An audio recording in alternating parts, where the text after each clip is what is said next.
Animation India में उस बच्चे की तरह है जो स्कूल के पहले दिन ही पैंट में हक दिया।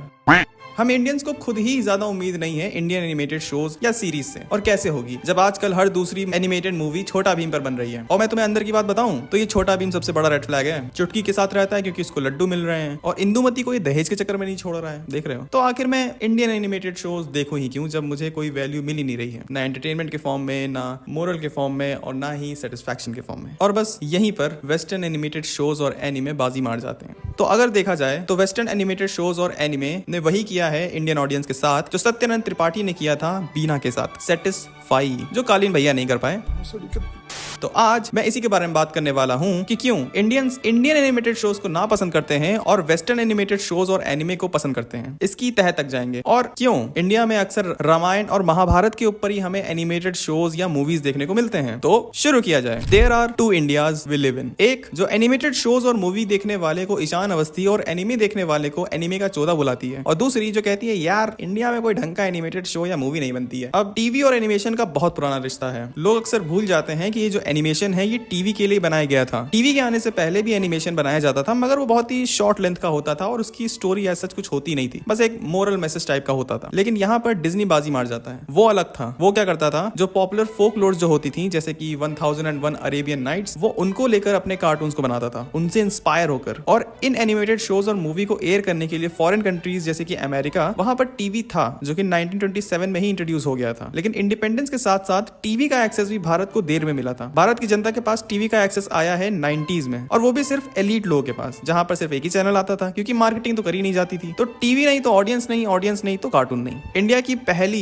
एनिमेटेड सीरीज थी गायब आया इन 1986, जो कि दूरदर्शन पर एयर हुई थी 1990 में। इस एनिमेशन सीरीज को देखने के बाद अगर किसी का मन करता भी था एनिमेशन सीखने के लिए तो उसको अपना मन मारना पड़ता था, क्योंकि कोई जगह थी ही नहीं जहां से वो एनिमेशन सीख सके अपने देश में। और यही वजह है कि कभी हमें ईस्टर्न यूरोप या चाइनीज एनिमेशन के बारे में सुनने को या देखने को नहीं मिलता है। ऐसा नहीं कि वो आलसी हैं, कामचोर हैं, नहीं, बस कुछ सोशियोलॉजिकल कंडीशंस उनके फेवर में नहीं है। और 1934 में हमें इंडिया की पहली एनिमेटेड फिल्म देखने को मिलती है जिसका नाम था द पी ब्रदर्स। उसका भी प्लॉट कुछ था नहीं, और ये एक बहुत बड़ा रीजन है कि क्यों इंडिया में एनिमेशन इतना पिछड़ा हुआ है, क्योंकि कोई स्टोरी है ही नहीं बताने को। वेल एक्चुअली ये कहना गलत होगा कि स्टोरी नहीं है। एक्चुअली इंडिया बहुत रिच है अपने स्टोरी एस्पेक्ट में, लेकिन क्या है ना कि यहाँ की जनता थोड़ी सी इमोशनल है। कैसे, वो मैं आगे बताता हूँ। तो क्या हो अगर मैं तुमसे कहूँ कि सारे वेस्टर्न एनिमेटेड शोज या मूवीज और एनिमे अच्छे नहीं होते हैं?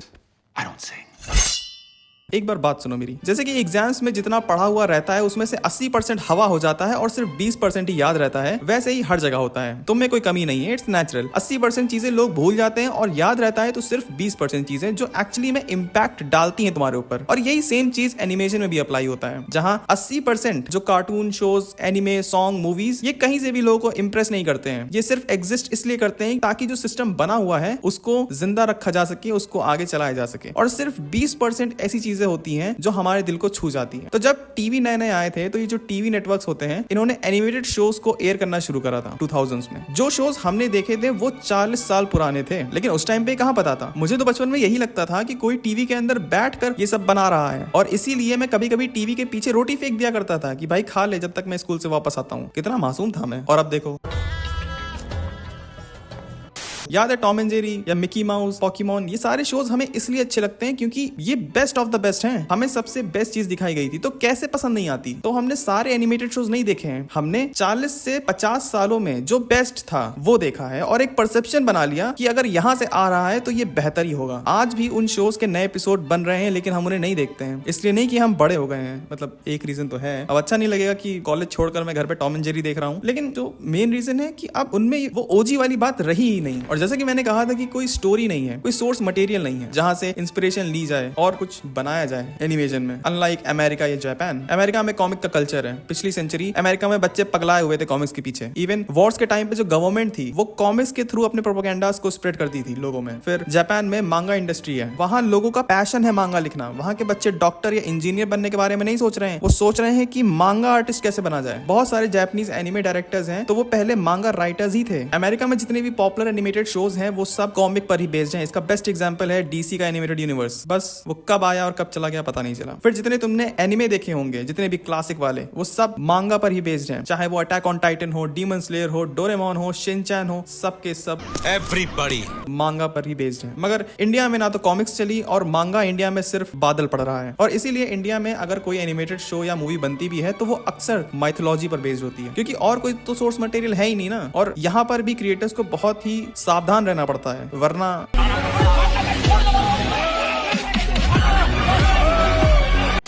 इंडियन ऑडियंस का प्रेफरेंस वेस्टर्न एनिमेशन और एनिमे के लिए ज्यादा होने के कई सारे फैक्टर्स हैं। सबसे पहले तो क्वालिटी की बात आ जाती है। वेस्टर्न शोज और एनिमे में प्रोडक्शन वैल्यू, स्टोरी टेलिंग काफी स्ट्रांग होती है, जो इंडियन एनिमेशन के कंपैरिजन में कई ज्यादा पॉलिश्ड और एंगेजिंग लगती है। वेस्टर्न एनिमेटेड शोज जैसे कि द सिम्पसन्स, जो एस्ट्रो टॉक आज कर रहा है, सिम्पसन 1989 से करता आ रहा है। रिक एंड मॉर्टी, जिसको समझने के लिए तुम्हें 10th में साइंस लेनी पड़ेगी। और एनिमे जैसे कि नारुतो, अटैक ऑन टाइटन में इतने कॉम्प्लेक्स कैरेक्टर, इतना वेल थॉट प्लॉट और हाई एंड एनिमेशन होता है। तो ये हमारे डोमेस्टिक कंटेंट में मिसिंग है। छोटा भीम से मैं क्या सीखूं? लौंडियाबाजी करना। फिर दूसरा, ग्लोबल एक्सपोजर भी इंपॉर्टेंट है। अगर मियां खलीफा के बाद इंडियन ऑडियंस ने इंटरनेट से कुछ ढूंढा है तो वो वेस्टर्न शोज और एनिमे ही है, जहां पर वर्ल्ड क्लास एनिमेशन और डाइवर्स जॉनरा देखने को मिलता है। ये शोज हमारे एक्सपेक्टेशन से पार हैं। मुझे याद है जब मैंने पहली बार डेथ नोट देखा था, उसको देखने के बाद जिस सोच में मैं डूबा हूं, उसके बाद ऐसा लग रहा था कि मैं चिंपांजी से इंसान बन गया हूं। देखो बाबू, हमारी एनिमेशन इंडस्ट्री का सफर काफी लंबा और कठिन रहा है। हमारे पास इतनी पोटेंशियल थी, और बल्कि है, वर्जिनिटी की तरह ये लूज नहीं हुई है, अभी भी है हमारे पास।